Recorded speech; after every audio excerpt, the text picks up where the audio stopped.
रिवायती पेट्रोल गाड़ियों की तलब में कमी और इलेक्ट्रिक गाड़ियों की तलब में इजाफा।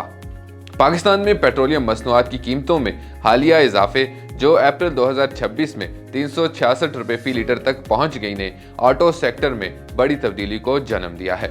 रवायती पेट्रोल गाड़ियों की फरोख्त में 9 से 12% कमी रिकॉर्ड की गई, जबकि इलेक्ट्रिक गाड़ियों की तलब में 61% तक इजाफा देखने में आया।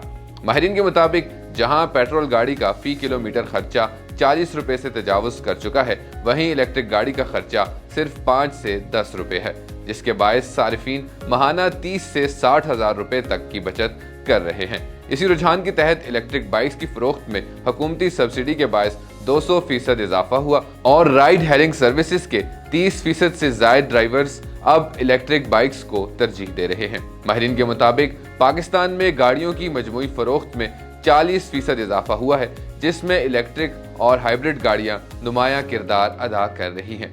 हुकूमत की ग्रीन क्रेडिट स्कीम, आसान इकसात पर कर्जे और चार्जिंग इंफ्रास्ट्रक्चर की तोसी इस तब्दीली को मजीद तेज कर रही है। जहां इस वक्त तकरीबन 50 चार्जिंग स्टेशन फाल हैं और 2030 तक 3000 स्टेशन का हदफ मुकर्रर किया गया है। आलमी कंपनी BYD की सिंध में $150 मिलियन की सरमायाकारी भी इस शोबे के मुस्तकबिल को मजबूत बना रही है। ताहम बैटरी लाइफ से मुताल्लिक खदशात और चार्जिंग पॉइंट्स की कमी अब भी बड़े चैलेंजेस के तौर पर मौजूद हैं। मजीद खबरों और अपडेट्स के लिए देखते रहिए वी न्यूज़।